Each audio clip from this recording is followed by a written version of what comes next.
How often do we procrastinate? How often do we say stuff like, yeah, I really should do that. I don't know. I guess I'm just lazy. We have a problem with too many choices, too many options, and not following through on any of them. Well, let me ask you a question. How many diets does it take to get down to where you'd like to be at? Just one. The one you stick with. How many times you have to reorganize your office, your desk, your approach with your business, your profession, before you begin to see some of the results you'd like to see? Just one. The one you commit to and stick with it.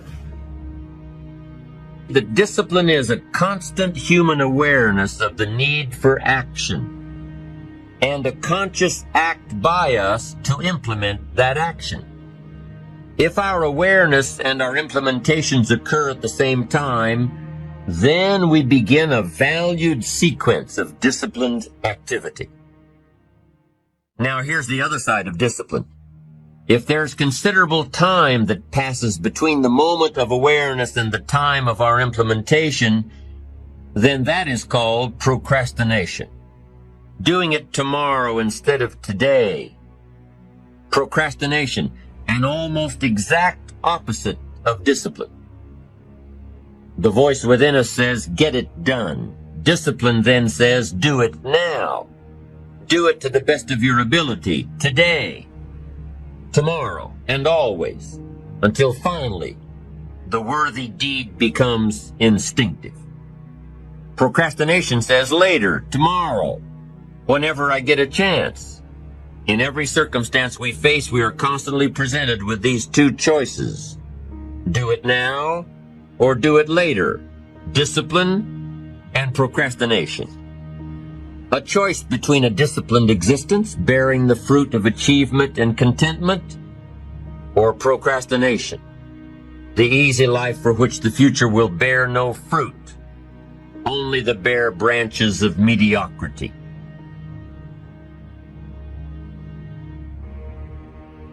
Here's the third step to becoming consistently self-disciplined.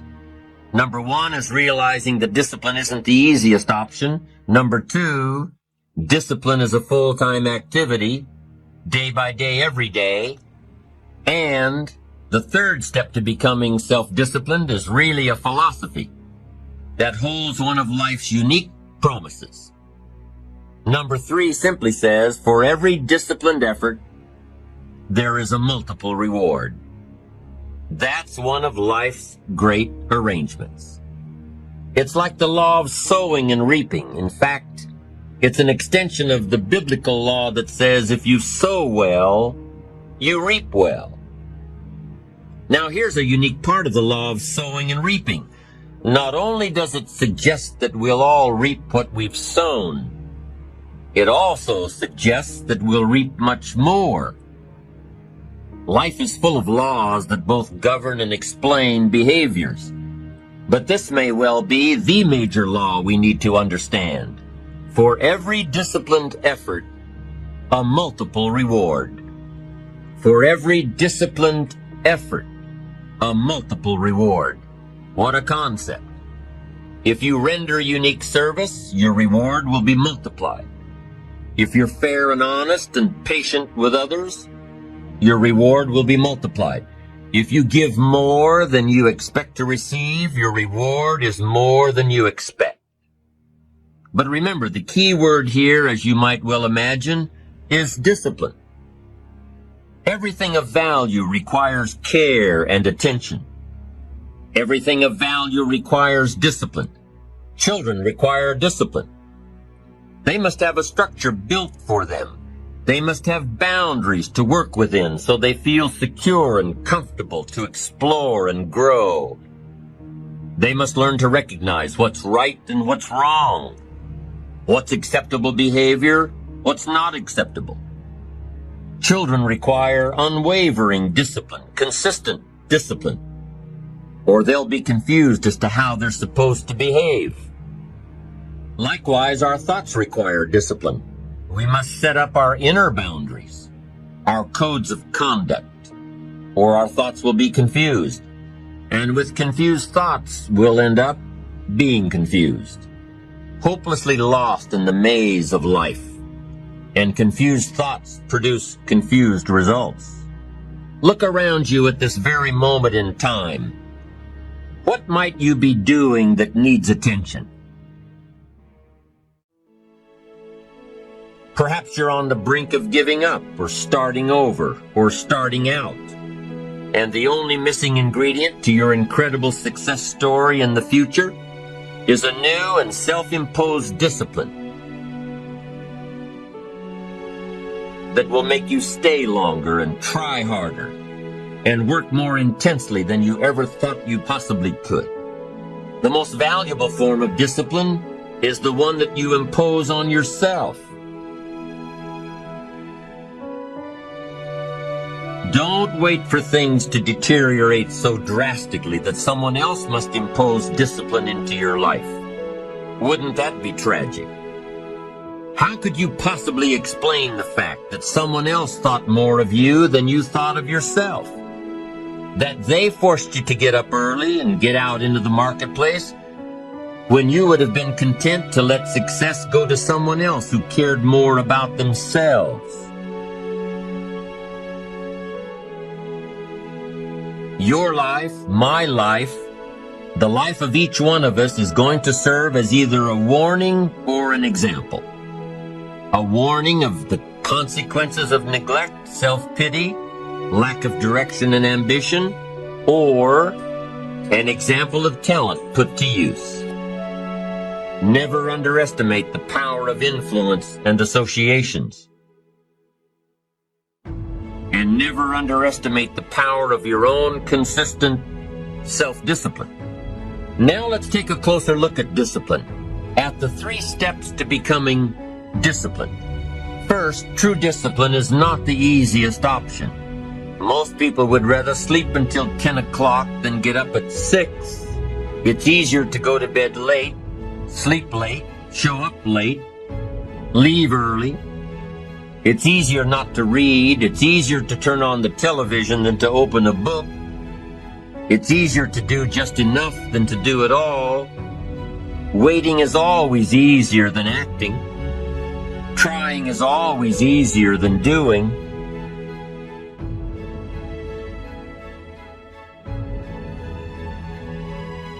Imagine what life would be like if we didn't have to make our bed in the morning, or keep our garage clean, or pay our taxes, or show up for work tomorrow. Wouldn't it be fascinating if we didn't have to do these things? Wouldn't it be fascinating? What do you suppose would become of us? You're right. Not much.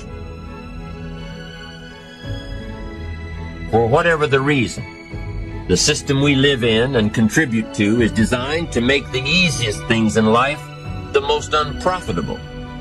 Profitable seems to be the most difficult. Our world is and always will be a constant battle between the life of ease and its momentary rewards and a life of discipline and its far more significant rewards. Each has its own price, the price of discipline or the price of regret. We will pay one or the other. What we wish we had done is the voice of regret, speaking in a sorrowful tone at a time when there is no going back. This is regret. No second chance. No, what would I do differently? Choose one or the other, but both will have their price, the price of discipline or the price of regret. One costs pennies, the other a fortune. Everyone wants to be successful, and you become successful by solving problems for other people. The bigger the problem, or the more often you solve it for more people, the more successful you will be, the more money you will earn, the more they will give you, the happier you'll be, and so on. But you also succeed by solving problems for yourself. So when you have a setback or adversity, what you do is you say, what can I do now? What's my next step? How can I solve this? What can I do more of or less of? Which I need to start doing or stop doing? And it never occurs to you that you're just going to quit. That is off the table. The only thing that's on the table is how do we deal with this? And so you become intensely solution oriented. And I've taught complete half-day and full-day courses on learning how to solve problems and make decisions. And I've written books on it, done audio programs and so on. Because what we do in life, from beginning to end, is we solve problems. Is if you were to look at your business card, you could take off any title that's there and just write problem solver. Because all your life, from dawn till dusk, you will be solving problems. Little problems, you run out of toothpaste at home. Big problems, your client cancels an order, and so on. All of your life, from dawn to dusk, you solve problems and make decisions. And the better you get at it, so it becomes almost like an automatic response. It gets to the point where people start to come to you. And they say, look, I've got this problem, and you just seem to solve problems so well. What can we do? So you ask questions. What exactly is the problem? How did it occur? When did it occur? Where did it occur? Who does it affect?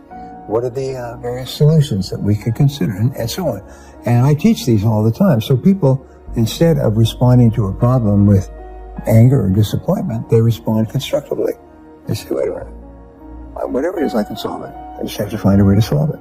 And pretty soon they become automatic. They breathe in, they breathe out, they solve the problem.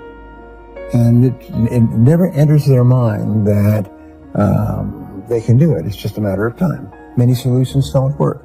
Sometimes you will have solutions that don't work at all, and that are very expensive or maybe even fatal. And those things you can't do much about. But basically, most things you can solve. When I began to study self-made millionaires in my 30s, because I realized I always wanted to be a millionaire, but I had never studied them. And 85% of self-made millionaires, when they were asked, how did you become a millionaire with all the competition? They said, 85% said, hard work. He said, it's not a miracle. I wasn't smarter. I didn't get good grades. I didn't come from a wealthy family, but I was willing to work harder than anyone else. And that was my basic personality anyway, work harder than anyone else. And I've never found an exception to that worldwide in every language and culture. Successful people work harder than the average person, and very hard. The average successful person works 6 days a week, 59 hours. In the beginning of their career, sometimes it's 7 days a week and 80 hours. But the average is 59 hours, 6 days a week. And I was listening to an interview of a very successful Hollywood impresario, and the interviewer was saying, well, what do you do on the weekends with your spare time? And he said, pause. He said, I don't know any successful people who don't work less than 6 days a week. Everybody works on the weekends, you work. That's what successful people, they work long nights as well. And so many people, unfortunately, never were told that. If you want to be successful, because everybody wants to be successful, so the competition is fierce. Everybody wants to be successful. And nobody's better than you, and nobody's smarter than you. You have exactly the same abilities. Just like you can drive a car, you can be successful. You can drive a car, you can become wealthy. These people who are wealthy are people who just worked harder than the average person and worked harder for a long time. All negativity in your life, all failure and frustration, all negative emotions comes from your failure to accept responsibility. And if you look at our political problems, our welfare, and our problems everywhere in the world today, you'll find that at the heart there's people that will not accept responsibility. They blame someone or something else for their problems. And if you do that, you have to first of all realize that it's not true. You are responsible for your own life. Nobody put a gun to your head and made you do or not do anything. And accept responsibility. Don't blame other people. And I teach my audiences in my 2-day seminar to chant, I am responsible. I am responsible. I am responsible. And have absolutely no grudges, no blame, no anger toward anyone or anything else. Because what that does is it just consumes you, eats you alive. So you'll find that it's so many people that all they think about is other people who have hurt them or done them dirty or need to be punished and so on.